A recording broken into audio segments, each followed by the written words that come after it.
E eu cheguei na escola toda contente, meu professor de matemática na época chegou para mim. E aí, você prestou vestibular? Sim, professor, prestei o vestibular. E como você foi? Nossa, muito bem. E você prestou para que curso? Matemática? Eu falei, não, prestei para engenharia de produção software. Aí ele olhou para mim e falou assim, não vai passar. Eu falei, como assim, professor? Você está me jogando praga para não passar? Como assim eu não vou passar, professor? Aí ele falou assim, você tinha que ter feito matemática. Mas por que eu tinha que ter feito matemática? Você é professora? Aí ele falou, vem aqui comigo, senta aqui. Senta aqui que eu preciso conversar com você. Qual é o mito de professor que você enxerga?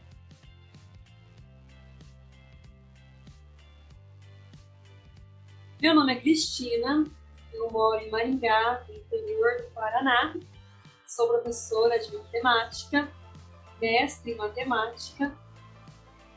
Sou filha única, sou mãe, esposa, atuo no ramo da matemática como profissional em sala de aula há 15 anos, 16, fiz 16 anos, e sou mulher, cientista, e posso me considerar agora youtuber. Depois dessa pandemia, a gente se obrigou a fazer algumas coisas diferentes. Então, eu também atuo muito nas redes sociais. Tenho um canal YouTube, Instagram, TikTok. A gente acabou se adequando aí às novidades que depois dessa pandemia nos trouxe. E essa sou eu.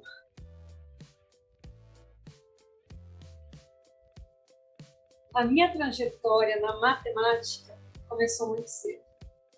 Com 10 anos, eu entrei em um colégio da rede pública de ensino e eu me deparei com um professor de matemática muito engraçado, muito legal.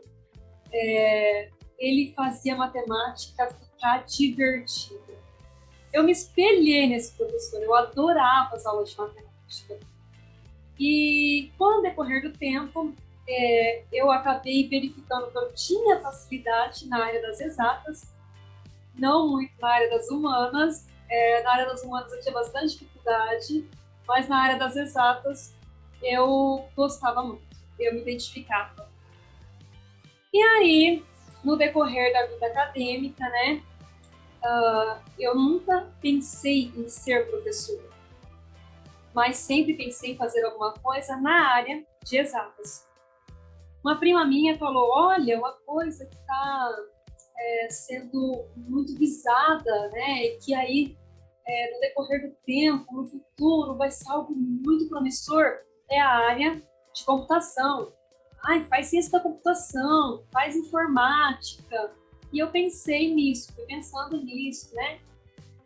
E então, eu estava no ensino médio, não havia me decidido ainda, estava bem sem rumo. Eu cheguei a fazer parte da academia de letras do colégio que eu estudava. Eu fiz uma redação, passei, foi muito legal, fiz parte da academia de letras.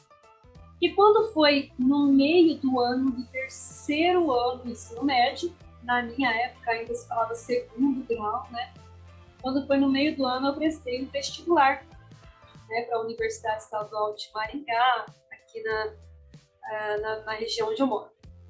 E eu fiz o vestibular para engenharia de produção software, na época. Ciências da computação era algo muito concorrido na época, e eu sabia que eu ia ter que me empenhar muito.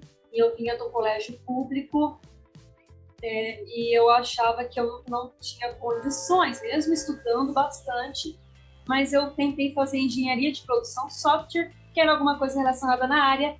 Na época era um curso que estava começando, então a concorrência era um pouco menor. Eu fiz, e para minha surpresa, eu fui muito bem nas primeiras provas, nas provas de conhecimentos gerais.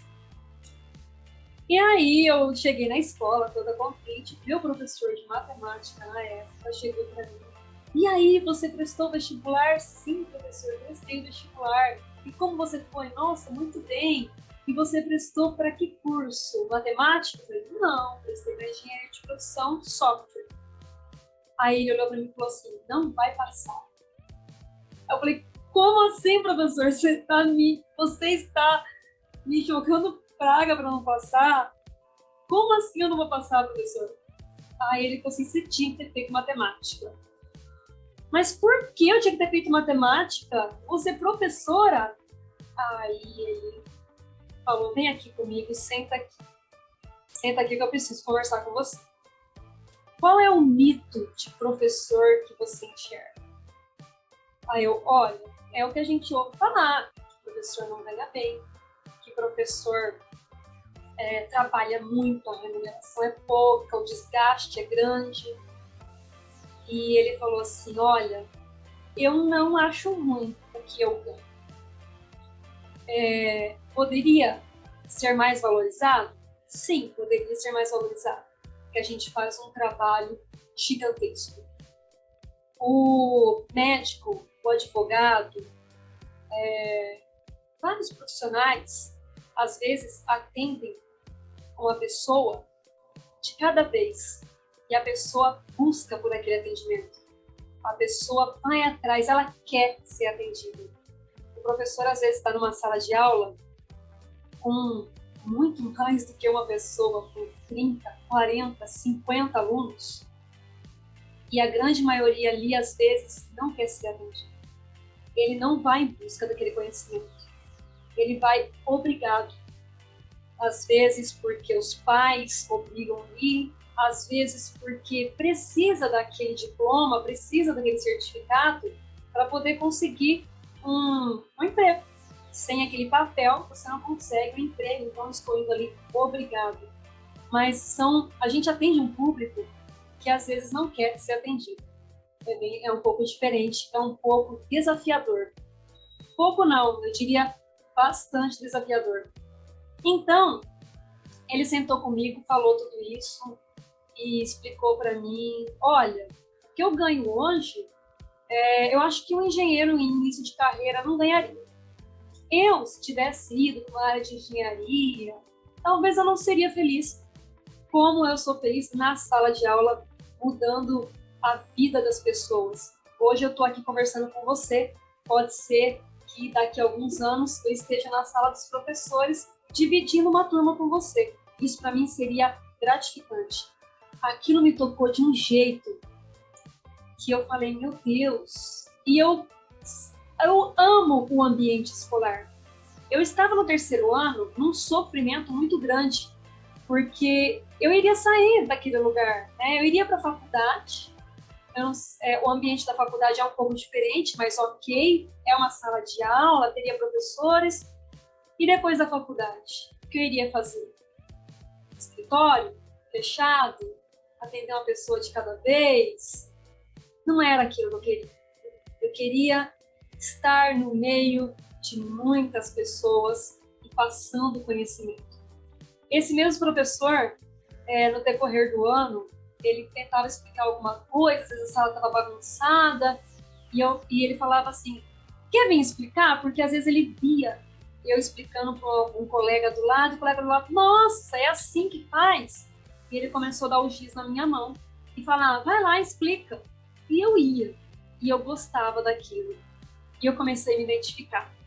Então, assim, muitos alunos chegam no terceiro ano do ensino médio sem saber o que quer.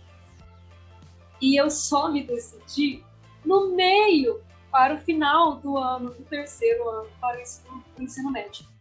Mas eu tive um professor que me auxiliou nessa jornada, nessa escolha. E, realmente, eu fiz matemática, eu prestei nesse vestibular que eu prestei para engenharia de produção software, eu acabei zerando na redação. Então, realmente, não era para eu cursar engenharia de produção software. No outro vestibular, no início do ano, eu fiz matemática, passei cursei matemática e me identifiquei, amei o curso. E hoje, fazem 16 anos que eu estou na sala de aula, amando o que eu faço. Eu gosto, eu acordo feliz, eu vou para a sala de aula, eu olho para aqueles rostinhos e eu sei que eu estou mudando a vida de pessoas. Isso para mim é gratificante. Essa é a minha história na vida acadêmica. Assim foi como eu ingressei na matemática.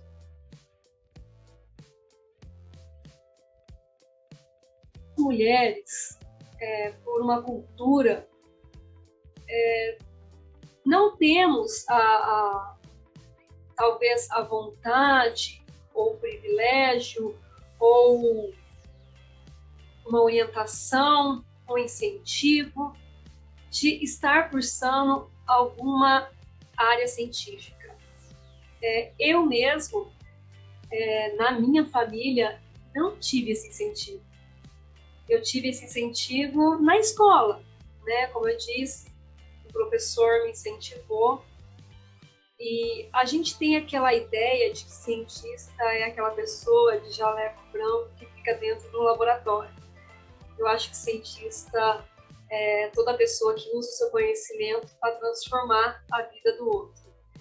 Então, as mulheres, pelo seu carisma, pelo seu lado materno, eu acho que tem uma grande vantagem em relação a poder mudar a vida das pessoas. E sim, de forma científica, usando todo o seu estudo, todo o seu conhecimento para poder atuar e mudar a vida das pessoas.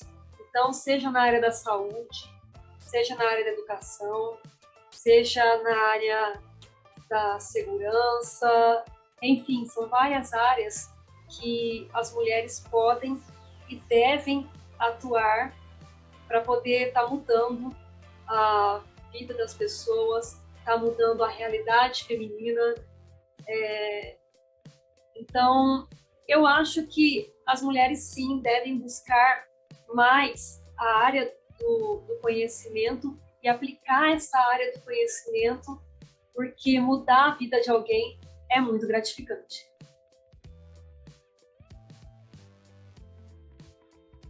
Desejo um feliz Dia das Mulheres a todas essas personagens maravilhosas que estão presentes aí na nossa vida.